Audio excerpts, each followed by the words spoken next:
धनबाद के केंदुआडीह में गैस रिसाव मामले में आज का दिन खास है। दरअसल झारखंड के मुख्य सचिव अविनाश कुमार और प्रभारी डीजीपी तदाशा मिश्रा गैस प्रभावित इलाकों का जायजा लेंगे।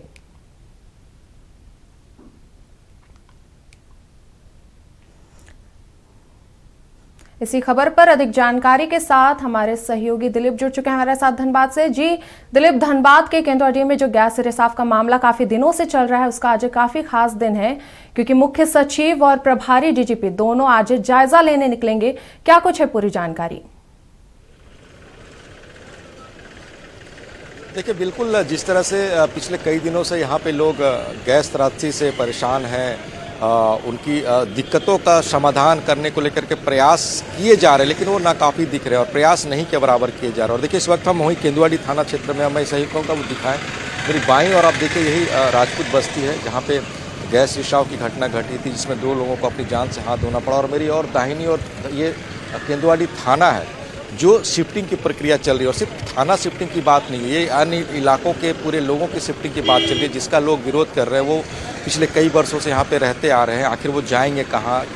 किन्हीं की रैयत ज़मीन है, कुछ लोग पिछले कई वर्षों से रहते हैं और ऐसे में पिछले कई दिनों से लोग परेशान थे, लोग गुस्सा में हैं, विरोध प्रदर्शन भी कर रहे हैं। तो बीसीसीएल के अधिकारी और कोल इंडिया के अधिकारियों के बाद अब आज झारखंड के जो मुख्य सचिव हैं वो यहाँ पे आने वाली हैं, प्रभारी डीजीपी हैं वो यहाँ पे आने वाली हैं और वो ये मुआयना करेंगी, वस्तु स्थिति को समझेंगी। क्या केंद्र सरकार जो राहत कैंप यहाँ पे लगाए हुए हैं, राहत शिविर लगाए हुए हैं, जो योजनाएं चला रही है, उनका समुचित लाभ यहाँ पे जो विस्थापित होने वाले लोग हैं उनको मिल रहा है या नहीं मिल रहा है? जो शिफ्टिंग की जो एक प्रक्रिया है उचित मुआवजा को दे करके वो सही तरीके से किया जा रहा है या नहीं किया जा रहा है? क्या केंद्र सरकार की योजनाएं इनके तक पहुँचेगी कि नहीं पहुँचेगी? तो तमाम वस्तु स्थिति का जायजा लेने के लिए जो झारखंड के मुख्य सचिव अविनाश कुमार है वो यहाँ पे आ रही है और उनके साथ जो प्रभारी डीजीपी है तदाशा मिश्रा वो यहाँ पे आ रही है। लेकिन थोड़ी देर में यहाँ पे पहुँचेंगी, उसके बाद वस्तु स्थिति स्पष्ट हो पाएगा कि आखिर झारखंड सरकार इस पूरे मामले को लेकर के किस तरह से संजीदा है और आने वाले समय में क्या वो केंद्र सरकार पे दबाव बनाती है या कोल इंडिया पे दबाव बनाती है, बीसीसीएल पे दबाव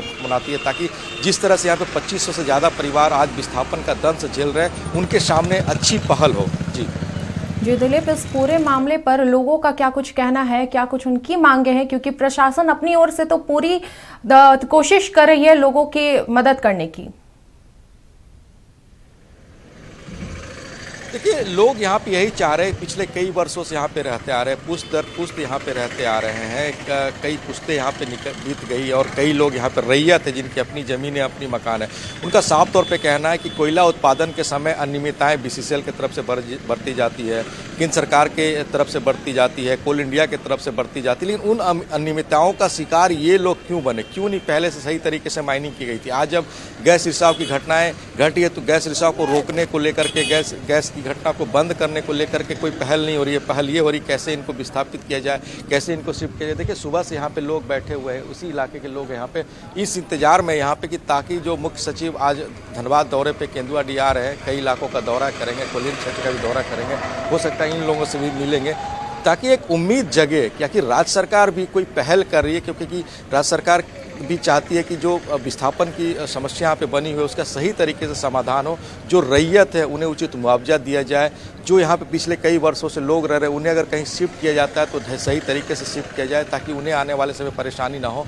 और यही वजह है कि आज मुख्य सचिव और जो प्रभारी डीजीपी है उनको धनबाद का दौरा करना पड़ रहा है। जी दिलीप, मुख्य सचिव अविनाश कुमार की कब तक पहुंचने की संभावना और किन बिंदुओं पर वो आएंगे तो ध्यान देंगे? देखिए, थोड़ी देर में वो पहुंचने वाले हैं, इसकी पुष्टि भी जिला प्रशासन ने कर दी है। हालांकि वो यहाँ पे आएंगे, राजपूत बस्ती का वो दौरा करेंगे, स्थानीय लोगों की समस्याओं को समझेंगे और सिर्फ राजपूत बस्ती नहीं, उसके अलावा कई ऐसे इलाके भी जाएंगे जहाँ पे लोगों को विस्थापन करने के बारे में सोचा जा रहा है, उन्हें विस्थापित करने की प्रक्रिया तेज कर दी गई है, उन्हें मुआवजा दिया गया है कि नहीं दिया गया, विस्थापन नीति के साथ उन्हें कहीं जो और बसाया जाएगा तो वहाँ पे क्या कार्यक्रम केंद्र सरकार या बीसीसीएल की तरफ से किए जा रहे हैं। बेलगड़िया में क्या व्यवस्थाएं की गई हैं, करमाटांड़ में क्या व्यवस्थाएं की गई हैं, और यहाँ से अगर लोग शिफ्ट होकर के वहाँ जाते हैं तो बीसीसीएल की तरफ से क्या क्या योजनाएं वहाँ पे लागू किया जाए, क्योंकि आने वाले समय में ना तो इन्हें रोजगार से दिक्कत, रोजगार में प्रॉब्लम हो, ना ही पढ़ाई लिखाई में प्रॉब्लम हो, स्कूल की सुविधा क्या है और बीसीसीएल किस तरह से फंड जारी कर रही है ताकि इनका समुचित तरीके से पुनर्वास हो। ये तमाम बिंदुओं पे वो चर्चा करेंगे, लोगों से मिलेंगे, देखेंगे, समझेंगे और एक रिपोर्ट भी तैयार करेंगे राज्य सरकार के लिए। जिस तरह से इस पूरे मामले को लेकर के राज्य सरकार भी काफ़ी गंभीर दिख रही है, क्योंकि ये विस्थापन धनबाद के लिए बहुत बड़ी समस्या बनी हुई है, भूदशान की समस्या बहुत बड़ी बनी हुई है, गैस रिसाव की समस्या भी बहुत बड़ी बनी हुई है। ताकि इन समस्याओं का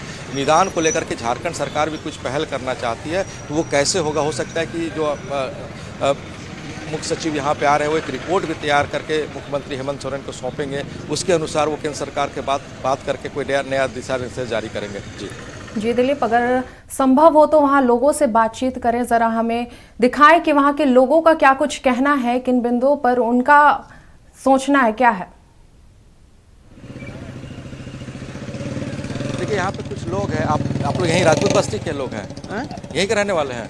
क्या दिक्कत है यहाँ पे, क्या चाह रहे हैं? मुख्य सचिव भी आ रहे हैं दौरा पे।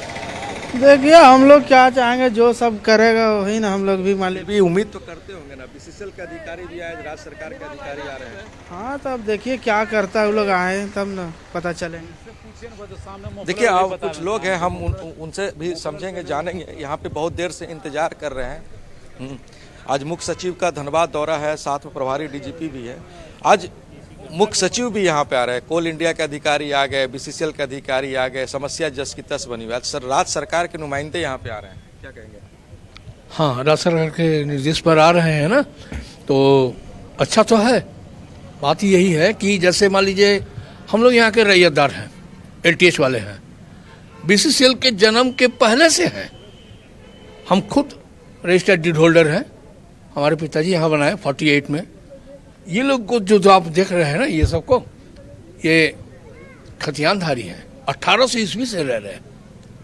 तो जो लोग बीसीसीएल के पहले से हैं वो आज नॉन एलटीएच कैसे हो गए? बोले कि यहाँ लोगों के पास कोई कागजात नहीं है।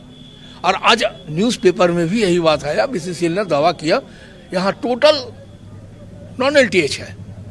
तो हमको डीसी साहब से जो आ रहे हैं, मुख्य सचिव से, उनसे खाली यही कहना है, सर हम उनको ओपन चैलेंज कर रहे हैं एकदम, डीसी साहब के सामने में बीसीसीएल अपना पेपर शो करे, हम लोग अपना पेपर शो करते हैं।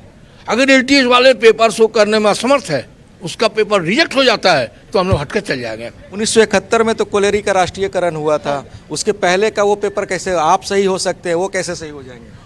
वही तो सवाल करना है ना। ये सवाल जैसे आप हमसे कह रहे हैं, ये सवाल आप उनसे कहिए, ये सवाल आप सीएमडी से कीजिए, ये सवाल आप उनसे कीजिए, बीसीसीएल मैनेजमेंट से कीजिए।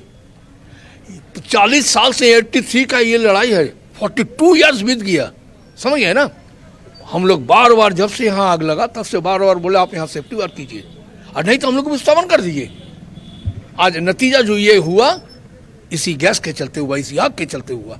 40 साल में एक भी आदमी नहीं मरा मेरा गांव से, लेकिन ये 4 दिन में 4 को मर गया। देखिए बहुत बड़ा सवाल यहाँ पे है, बीसीसीएल ये कहती है कि ये उनका लीज एरिया है, लेकिन जो स्थानीय रैयत वो कह रहे हैं 1800 ईस्वी से यहाँ पे रह रहे हैं, कई लोग 1950 ईस्वी से, उनके पास खतियानी पेपर है। अब सवाल यह उठता है कि बीसीसीएल सिर्फ विस्थापन के बारे में सोच रहा है, बीसीसीएल यहाँ से पुनर्वास के बारे में सोच रहा है, बीसीसीएल कोयले के उत्पादन के बारे में सोच रहा है कि कैसे यहाँ से लोग हट जाए, उनका जो उनके ऊपर जो लेबिलिटी आएगी वो लेबिलिटी कम हो जाए। बड़ा सवाल उठता है। इन्होंने ओपन चैलेंज किया, आज मुख्य सचिव भी आ रहे हैं, उनके सामने भी अपनी बातें रखेंगे कि बीसीसीएल को ऐसी दस्तावेज दिखा दे जिनसे ये साबित हो कि उनका ये लीज एरिया है या फिर वो लीज यहाँ पे लिए हुए हैं। लेकिन रैयत यही कह रहे हैं कि इनकी जमीनें हैं, अपनी जमीनें, इन्हें उचित मुआवजा मिलना चाहिए और सही जगह पुनर्वास करना चाहिए। आप क्या कहेंगे? ठीक है, हम सर जो बोले हैं सोचा था बस समर्थ। तो और किस तरह से मांगे मानी जाएंगी? अगर नहीं मानी जाती हैं तो क्या करेंगे आप लोग? बता रहे हैं। हमारे दादाजी जो थे, हम लोग खतियानदारी है, हम लोग जमींदार खानदान से है। तो हम लोग केंदुआडी जो राजपूत बस्ती बोलते हैं, ये बस्ती केंदुआडी बस्ती है, वार्ड नंबर 12 में आता है। ये झारखंड सरकार का हिसाब से हम लोग यहाँ के मूल निवासी हो गए। हम लोग को डोमिसाइल कागज़ भी बना हुआ है जिस समय झारखंड राज्य अलग हुआ। तो हम लोग के पूर्वज लोग ईस्ट इंडिया कोल कंपनी से लीज होल्ड हुआ था 30 साल के लिए।